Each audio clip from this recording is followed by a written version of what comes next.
Halo teman-teman, jumpa lagi bersama Asiri, alur singkat cerita film. Film yang dibahas kali ini berjudul A Few Good Men yang dirilis pada tahun 1992. Film ini menceritakan tentang seorang pengacara yang dikenal pemalas dan hidupnya sangat selengean. Dia mendapat sebuah kasus untuk membela dua marinir yang disangka membunuh rekannya sendiri. Seperti apakah kisahnya? Daripada membuat kalian semakin penasaran, langsung saja ke alur ceritanya.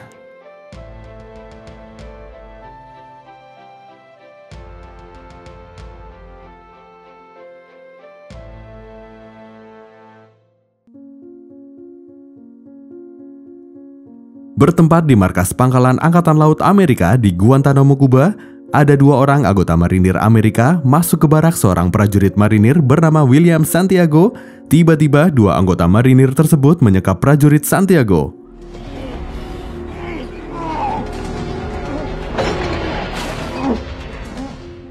Sementara itu, di Washington DC, Mayor Joanna Galloway menyerahkan berkas dua tersangka pembunuhan prajurit Santiago. Dua tersangka pembunuhan tersebut adalah dua anggota marinir di awal tadi yang bernama Kopral Muda Dawson dan Pratu Doni. Mereka disangka melakukan pembunuhan terhadap prajurit Santiago karena 1 jam setelah penyekapan tersebut, prajurit Santiago ditemukan tewas dengan mulut mengeluarkan darah.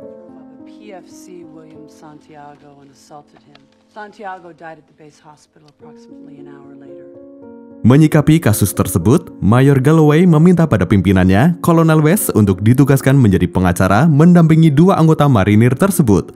Galloway beralasan jika pengacara yang ditunjuk untuk mendampingi dua anggota marinir itu tidak hanya ahli hukum, tapi orang yang tahu mengenai tugas marinir, dan Mayor Galloway menganggap dia memenuhi kualifikasi tersebut. Namun demikian, Komandan Mayor Galloway tak menyetujui dia untuk menjadi pengacara dua marinir tersebut karena Mayor Galloway merupakan perwira provos Angkatan Laut, jadi dia kurang cocok jika menjadi pengacara untuk para tersangka. Selanjutnya, di lapangan softball, terlihat Letnan Daniel Kavi atau Dani sedang bermain softball. Dia tiba-tiba didatangi oleh salah seorang rekannya yang marah karena Dani mengabaikan suatu pertemuan. Seharusnya Dani melakukan pertemuan dengan rekannya itu 15 menit yang lalu, tapi Dani mengabaikannya. Di sini terlihat Dani memang orang yang agak selengean. Pada pagi harinya, Dani menghadiri rapat bersama pimpinannya. Dani ditugaskan untuk mendampingi dua anggota marinir yang bertugas di Pangkalan Guantanamo yang disangka melakukan pembunuhan terhadap rekannya sendiri, yakni prajurit Santiago. Dalam melaksanakan tugas tersebut, Dani akan dibantu oleh Letnan Sam. Setelah itu, Dani dan Sam menemui Mayor Galloway untuk memahami berkas perkara dua anggota marinir yang akan mereka dampingi. Pada awalnya, Mayor Galloway tampak tak begitu menyukai Dani karena tingkahnya yang selengean. Dia juga meragukan kemampuan Dani dalam melakukan pembelaan terhadap dua marinir tersebut.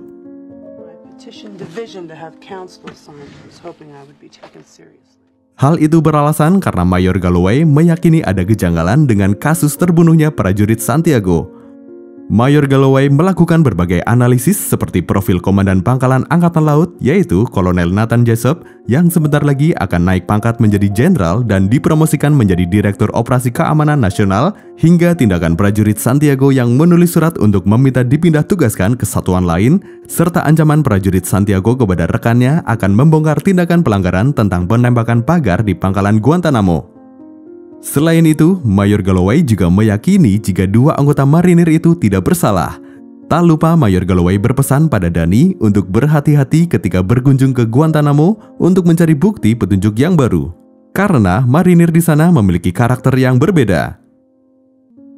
Beberapa waktu sebelum prajurit Santiago meninggal, Santiago rajin menulis surat kepada berbagai lembaga, mulai komando atas hingga ke senator agar dia dipindahkan dari Pangkalan Kuba ke satuan lain. Santiago beralasan jika dia memiliki banyak kesulitan dan fisik yang lemah, sehingga dia tidak mampu lagi bertugas di situ.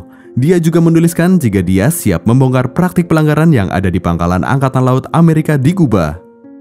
Surat itu kemudian jatuh di tangan Komandan Pangkalan Amerika di Kuba, yaitu Kolonel Nathan Jessup. Dia tidak suka dengan apa yang dilakukan oleh prajurit Santiago.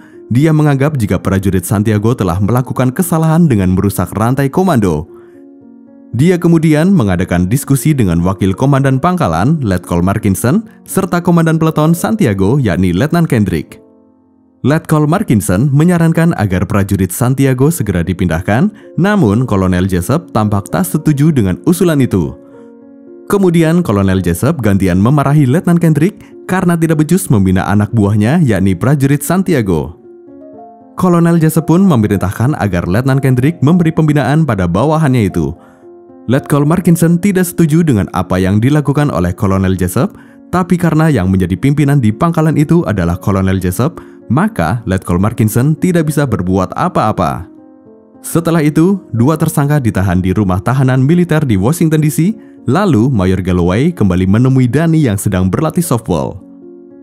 Galloway merasa gregetan melihat tingkah Danny yang asik berlatih softball, sedangkan kliennya ditahan di rutan atau rumah tahanan. Danny mengatakan jika dia sepertinya tak cocok menangani kasus sebesar itu, namun Mayor Galloway mengatakan jika divisi hukum telah menunjuk orang yang tepat dan kompeten untuk menangani kasus itu. Galloway juga menambahkan jika dia telah mengetahui siapa sebenarnya Danny. I do know you. Daniel Alistair Caffey, born June 8, 1964. Danny adalah putra dari Leonel Caffey, seorang pengacara angkatan laut sekaligus pernah menjadi jaksa agung Amerika Serikat. Tak hanya itu, Danny merupakan lulusan dari Fakultas Hukum Harvard dan setelah lulus dia baru bergabung di Angkatan Laut. Danny nampak kaget dengan pengetahuan Mayor Galloway tentang dirinya. Selanjutnya, Galloway mengatakan pada Danny jika dia tidak yakin kalau Kopral Muda Dawson dan Pratu Downey membunuh prajurit Santiago. Hal itu didasarkan karena tidak adanya niat dua tersangka untuk membunuh korban. Danny mempertanyakan hasil pemeriksaan forensik yang menunjukkan korban prajurit Santiago meninggal karena terpapar asidosis laktat yang bersifat racun. Namun Mayor Galloway meragukan hasil tersebut karena Santiago meninggal pukul 1 dan pukul 3 dokter menyatakan Santiago meninggal karena racun. Hal itu tidak mungkin karena dalam waktu 2 jam dokter tak mungkin bisa menentukan penyebab kematian. Selanjutnya, sebelum Mayor Galloway pergi menemui kepala divisi hukum, dia menanyakan pada Danny apakah dia tahu apa yang dimaksud dengan kode merah. Hari berikutnya, Danny dan Sam menemui kedua tersangka di rumah tahanan. Mereka mempertanyakan kepada para tersangka apa yang mereka ketahui tentang kode merah. Kopral Muda Dawson mengatakan jika itu adalah suatu peraturan untuk mengembalikan anggota marinir yang keluar dari jalur. Danny kembali bertanya apa saja jenis kode merah dan apakah yang dilakukan oleh mereka adalah salah satu bentuk kode merah. Kopral Muda Dawson mengatakan jika itu termasuk tindakan kode merah. Lalu mengapa Santiago mendapatkan kode merah? Menurut Kopral Muda Dawson, Santiago telah keluar jalur karena telah merusak rantai komando. Danny juga menanyakan pada Pratu Downey terkait kronologi kejadian di malam itu. Pertanyaan Danny kini beralih pada peristiwa penembakan pagar yang dilakukan oleh Kopral Muda Dawson yang tertulis dalam surat Santiago. Kopral Muda Dawson mengakui jika itu benar dan dia melakukan itu karena mengira orang Kuba yang menjadi pendamping mereka akan menembakinya. Yes, sir. A mirror engaged, sir. Lalu Danny kembali menanyakan jika itu benar, mengapa Santiago mendapat kode merah? Dengan tegas, Kopral Muda Dawson tetap mengatakan jika dia telah melanggar kode kita, yakni unit, korps Tuhan, dan negara. Mereka juga mengatakan tujuan mereka melakukan hal itu hanya untuk memberi pelajaran pada Santiago. Jadi, kedua tersangka merasa mereka tidak bersalah karena mereka menegakkan kode etik. Sebelum pergi, Danny memberitahu konsep yang harus mereka pahami, yakni, aku adalah satu-satunya temanmu. Setelah itu, auditor militer Kapten Jack Ross menemui Danny dan menawarkan padanya dia akan menuntut tersangka 12 tahun penjara. Selain itu, Jack juga mengatakan jika pada malam itu, Letnan Kendrick memberi perintah kepada seluruh anggota untuk tidak menyentuh Santiago. Di luar, Danny dihampiri oleh Mayor Galloway. Dia merasa tidak nyaman karena Galloway dianggap terlalu mencampuri urusannya, tapi Galloway mengatakan jika dia telah memegang surat kuasa dari bibi salah satu tersangka. Lalu Danny menemui Sam untuk memberitahu perihal pertemuannya bersama dengan Jack Ross. Jack Ross came to see me today. He offered me the 12 years. Pagi harinya, Mayor Galloway, Danny, dan Sam pergi Guantanamo. Mereka bertujuan untuk mencari bukti petunjuk di TKP serta mewawancarai para perwira di sana. Tapi baik Letnan Kendrick maupun Kolonel Jessup tidak kooperatif dengan Danny dan kawan-kawan. Dia hanya mengatakan jika dia telah setuju kalau Santiago dipindah tugaskan ke satuan lain. Bahkan Kolonel Jessup marah ketika Mayor Galloway mencecarnya terkait kejadian terbunuhnya Santiago serta larangan penggunaan kode merah oleh Laksamana. Kolonel Jessup mengatakan jika dia sudah menerbitkan dan tidak menerapkan kode merah karena itu tindakan tidak resmi. Kolonel Jessup semakin meradang ketika dimintai salinan surat pemindahan Santiago. You have to ask me nicely. You see, Danny, I can deal with the bullets and the bombs and the blood. Pada malam harinya, Mayor Galloway mendapat kabar jika Letkol Markinson menghilang beberapa jam setelah mereka meninggalkan Kuba. Mereka kemudian kembali menemui para tersangka di tahanan. Danny menanyakan pada para tersangka apakah Letnan Kendrick memerintahkan mereka memberi kode merah pada Santiago. Hal itu tentu bertentangan dengan investigasi sebelumnya yang menyatakan jika Santiago tidak boleh disentuh. Lalu Kopral Muda Davison mengatakan perintah itu datang 5 menit setelah pasukan dibubarkan. Lieutenant Kendrick came to our room, man. About 5 minutes after the meeting broke, sir. About 16. Selanjutnya, Danny dan Mayor Galloway menemui Jack Ross untuk mengabarkan kondisi terkini dan bukti petunjuk yang baru. Berdasarkan diskusi mereka, Jack Ross memperbarui tawaran dengan syarat kedua tersangka mengakui perbuatannya, maka mereka hanya akan dituntut 6 bulan penjara. Hal ini karena kasus yang terjadi sangat rumit, apalagi berkaitan dengan perwira menengah yang akan naik menjadi jenderal. Terkait hilangnya Letkol Markinson, Jack Ross mengingatkan pada Danny agar tidak terlalu merisaukannya karena dia adalah mantan intelijen. Why did Markson go UA? You'll never know. Setelah diskusi itu, Danny dan Galloway menemui kedua tersangka. Danny meminta pada para tersangka untuk mengaku bersalah. Namun Kopral Muda Davison menolak hal tersebut karena mereka tetap merasa tidak bersalah. Mereka menganggap hanya menjalankan perintah atasan. Mereka juga khawatir jika mereka mengaku bersalah, mereka akan dipecat dari Korps Marinir, padahal menjadi marinir adalah impian mereka. Melihat sikap kliennya seperti itu, Danny marah karena dia merasa kliennya tak mau dibantu. Hal itu sampai membuat Danny frustasi karena keesokan harinya persidangan dua tersangka akan dimulai. We did nothing wrong, sir. We did our job. And I won't say that I'm guilty, sir. Pada pagi harinya, kedua tersangka dihadapkan ke pengadilan. Kini status mereka meningkat menjadi terdakwa. Jack Ross selaku auditor militer mendakwa Kopral Muda Davison dan Pratu Downey telah melakukan pembunuhan terhadap prajurit Santiago. Danny selaku pengacara terdakwa menyampaikan pembelaan jika kliennya tidak bersalah. Persidangan kali ini ternyata juga merupakan sejarah bagi Danny karena dia baru pernah menangani kasus di pengadilan. Would it be so that it never sees the inside of a courtroom? We need all the proficiency and conduct reports on Dawson, Downey, and Santiago. Setelah itu, Danny, Mayor Galloway, dan Sam berdiskusi untuk mencari saksi yang dapat meringankan terdakwa serta mencari bukti petunjuk yang dapat menguatkan jika terdakwa tidak bersalah. Setelah beberapa hari, persidangan kedua pun dimulai. Jack Ross memaparkan kronologi kejadian yang menjadi dasar tuntutan kepada para terdakwa. Danny membantah dakwaan tersebut dengan mengatakan jika tidak ada racun dan tidak adanya niat terdakwa untuk membunuh Santiago, yang ada terdakwa melakukan hal tersebut karena adanya perintah dari atasan. Kemudian persidangan dilanjutkan dengan agenda mendengarkan keterangan saksi. Saksi pertama adalah Maguire, agen khusus Dinas Investigasi Angkatan Laut yang ditanya mengenai kebenaran surat Santiago yang dikirim ke institusinya. Maguire membenarkan adanya surat tersebut dan dia hendak melakukan investigasi, tapi karena saksi satu-satunya yakni Santiago telah tewas, maka kasus itu tak dapat dilanjutkan karena kurangnya alat bukti. Saksi selanjutnya adalah Kopral Carl Edward. Dia ditanya mengenai kode merah. Kopral Edward menyatakan jika Santiago telah melanggar rantai komando dan itu dianggap telah mengkhianati kode yang mereka sepakati. Selain itu, dia juga mengatakan jika Letnan Kendrick melarang para anggota untuk menyentuh prajurit Santiago. Pada persidangan selanjutnya, saksi yang dihadirkan adalah Dr. Stone, dokter yang menangani jenazah prajurit Santiago. Dr. Stone mengatakan jika Santiago meninggal akibat racun yang mengontaminasi tubuhnya. Lanjut dia juga menguraikan berbagai jenis racun serta gejala yang ditimbulkan. Danny mencoba menanyakan kemungkinan Santiago tidak diracun, namun karena penyakit yang dia derita, dia juga menyampaikan dokumen kesehatan Santiago yang memang lemah. Namun, Dr. Stone menyangkal hal itu dan menyatakan kesehatan prajurit Santiago bersih. Dia mengatakan dia secara rutin selalu memeriksa fisik anggota.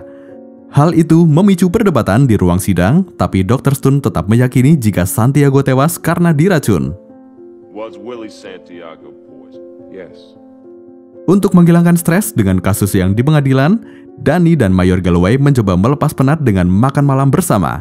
Dalam kesempatan itu, Danny yakin jika kliennya tidak bersalah, mereka hanya melaksanakan perintah atasan. Tapi Danny tak punya cukup bukti dan saksi untuk membuktikan hal itu. Pada persidangan selanjutnya, giliran menghadirkan Kopral Jeffrey Ovenburness. Dia ditanya mengenai kode merah, seperti apa saja yang menyebabkan anggota mendapatkan kode merah dan bentuk apa saja dari kode merah itu.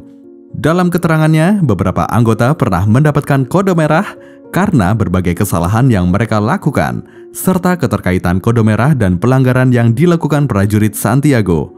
Pada kesempatan itu pula, Kopral Burness ditanya mengenai modul latihan marinir yang ada di buku. Would you turn to the chapter that deals with code reds, please? 7 tonight we'll do a final Kendrick review. Selanjutnya, pada suatu malam, Danny dikagetkan oleh kehadiran Letkol Markinson di dalam mobilnya. Pada Danny, Letkol Markinson mengatakan jika dia tahu semuanya. Letkol Markinson juga mengatakan jika Santiago tidak pernah dipindahkan dari Guantanamo. Kolonel Jessup tetap akan membiarkannya di pangkalan itu dan dia ingin Santiago dilatih. Mengenai surat pemindahan tugas Santiago yang dia tanda tangani, dibuat saat Danny tiba di Gubah atau beberapa hari setelah Santiago meninggal. Danny kemudian meminta agar Markinson menjadi saksi di pengadilan. Dia akan memberikan kekebalan hukum untuk menyampaikan kesaksiannya. Tapi Letkol Markinson tak mau kesepakatan itu. 4 days you're going to appear as a witness for defense and you're going to tell the court exactly what you... I don't want a deal. And I don't want immunity. Setelah itu, Danny menemui Jack Ross untuk memberitahu jika surat pemindahan Santiago adalah palsu, serta keterangan Kolonel Jessup tentang penerbangan pertama pukul 6 adalah suatu kebohongan. Untuk itu, Danny berencana akan memanggil Letnan Kendrick menjadi saksi, namun hal itu dicegah oleh Jack Ross karena memanggil perwira sebagai saksi untuk diperiksa dengan tuduhan serius akan membahayakan karirnya. Hal itu karena menurut peraturan yang ada, jika tuduhan itu tidak terbukti, maka Danny yang akan mendekam di penjara. In the meantime, I'm going to put the Apostle John Kendrick on the stand, see if we can find him. And that's something that's going to be stapled to every job application you ever... Pada persidangan selanjutnya, akhirnya Letnan Kendrick hadir sebagai saksi. Dia ditanya perihal tugasnya dalam melakukan pembinaan serta asesmen kepada para anggota. Dalam keterangannya, terlihat ketidaksinkronan antara yang dia katakan dan data yang ada. Selain itu, Danny juga menemukan tindakan diskriminatif yang dilakukan oleh Letnan Kendrick dalam melakukan asesmen kepada para anggota. Hal itu menambah kejanggalan dalam kasus tersebut. Di luar persidangan, ditemukan fakta lagi jika ada penerbangan pukul 23.00 yang tidak tercatat di menara pengawas. Hal itu tentu menambah kecurigaan Danny dengan kasus meninggalnya Santiago. Dia kemudian menemui Letkol Markinson untuk bersaksi di pengadilan Kamis esok. Letkol Markinson menasihati Danny jika sebentar lagi Kolonel Nathan Jessup akan naik pangkat menjadi jenderal dan menduduki jabatan Direktur Operasi Dewan Keamanan Nasional. Dengan demikian, Danny akan menemui banyak ranjau jika melibatkan Kolonel Jessup. Nathan Jessup is about to be appointed Director of Operations for the National Security Council. You don't get to that position without knowing how to sidestep. Namun demikian, Letkol Markinson yang merupakan militer sejati, dia tidak boleh melawan perintah atasan. Tapi dia sadar tindakan yang dilakukan oleh Kolonel Jessup sudah kelewat batas. Maka dari itu, Letkol Markinson memilih mengakhiri hidupnya sendiri. Sementara itu, di pengadilan, Pratu Doni mengakui jika dia benar diperintah oleh Komandan Peleton untuk melakukan kode merah pada prajurit Santiago. Yes, Captain. I was given an order by my squad. Meskipun sudah menemui titik terang, meninggalnya Markinson, sang saksi kunci, membuat Danny frustasi karena jika hanya berdasarkan pengakuan Pratu Doni, itu tidak cukup kuat untuk melakukan pembelaan. Danny sadar dia akan mengalami kekalahan dalam kasus ini. Satu-satunya jalan adalah memanggil Kolonel Nathan untuk berdiskusi di pengadilan. Namun dia sadar, orang itu bukanlah orang biasa. Dia akan menemui banyak resiko jika mengambil langkah itu, apalagi jika tuduhan itu tidak terbukti, maka dia sendiri yang akan masuk penjara. Danny sangat galau memikirkan hal itu, dia sampai mabuk untuk menghilangkan stres. Persoalan itu sampai menuai perdebatan antara Danny dan Mayor Galloway. Bahkan mereka sampai bertengkar. Mayor Galloway ingin Kolonel Jessup dihadirkan di pengadilan, namun Danny masih saja ragu dengan resiko yang akan dia hadapi. Damn it, let's put Jessup on the stand and end this thing. Follow the advice of the galactically stupid! Kini pilihannya hanya ada dua, maju terus tapi dengan resiko yang sangat besar atau mundur. Tapi hati kecil Danny tidak bisa tenang karena dia memikirkan nasib kliennya serta jika dia diam saja akan membiarkan kejahatan menang di atas keadilan. Akhirnya, Danny mempertaruhkan hidupnya dengan memanggil Kolonel Jessup sebagai saksi. Danny dan kawan-kawan mempersiapkan berbagai strategi dan dokumen untuk dibawa ke pengadilan pada sidang selanjutnya. Danny menanyakan perihal pemindahan Santiago kepada Kolonel Jessup. Dia mempertanyakan jika memang Santiago akan dipindah tugaskan, mengapa dia tidak berkemas, bajunya masih berderet rapi di lemari dan tidak ada seorang pun yang dia telepon. Selanjutnya mengenai perintah pemberian kode merah kepada Santiago untuk dilatih, pada awalnya Kolonel Jessup menyangkal telah memberikan kode merah untuk Santiago. Lalu Danny juga menanyakan adanya dua perintah yang berlawanan dari Kolonel Jessup yang berkaitan dengan Santiago. Pertama terkait surat perpindahan Santiago dan yang kedua mengenai perintah agar Santiago tidak boleh disentuh. If you gave an order that Santiago wasn't to be touched, then why would Santiago be in danger? Mendapat pertanyaan seperti itu, Kolonel Jessup marah. Dia mencoba mengalihkan pembicaraan dengan peran mereka sebagai tentara dalam membela negara. Kolonel Jessup menyinggung Danny dan kawan-kawan yang terus membela dan mengusut kematian Santiago dengan menyerang para anggota yang bertugas di garis depan. Danny kembali menanyakan pada Kolonel Jessup apakah kau memerintahkan kode merah? Kolonel Jessup kembali marah dan lepas kendali sehingga dia mengakui jika sesungguhnya dialah yang menyuruh untuk memberi kode merah pada Santiago. Semua pengunjung sidang terdiam. Hakim selanjutnya menghentikan sidang untuk membuat keputusan. Sementara itu, Kolonel Nathan Jessup pun harus dikawal oleh Provos untuk pemeriksaan lanjutan. Kolonel Nathan Jessup yang marah pada Danny, lalu mengancam Danny dan memaki Danny, serta menganggap Danny seperti anak-anak. Tapi Danny tidak takut. Dia mengatakan pada Kolonel Nathan Jessup untuk tidak memanggilnya dengan sebutan Nak, karena dia seorang pengacara dan perwira Angkatan Laut. Beberapa waktu kemudian, hakim akhirnya membacakan putusan. Members find the accused not guilty. Mereka juga tidak terbukti terlibat dalam tindakan konspirasi. Namun mereka terbukti melakukan tindakan yang tidak pantas kepada anggota marinir, sehingga mereka dijatuhi hukuman diberhentikan dengan tidak hormat dari Korps Marinir. Seusai pembacaan putusan, Pratu Downey menanyakan ini apa artinya. Dia masih menganggap tindakan yang dilakukan adalah benar dan tidak bersalah. Tapi Kopral Dawson mengatakan jika kita telah melakukan kesalahan. Lebih lanjut, Kopral Muda Dawson mengatakan seharusnya kita berjuang untuk memperjuangkan orang-orang yang tidak bisa memperjuangkan dirinya seperti Santiago. Sebelum Kopral Muda Dawson meninggalkan ruang sidang, Danny berpesan, You don't need to wear a patch in your arm to have honor. There's an officer on deck. Selanjutnya, Jack Ross akan menangkap Letnan Kendrick. Seperti itulah kisah tentang seorang pengacara yang dikenal pemalas dan hidupnya sangat selengean. Dia mendapat sebuah kasus untuk membela dua marinir yang disangka membunuh rekannya sendiri. Terima kasih dan sampai jumpa di alur cerita selanjutnya.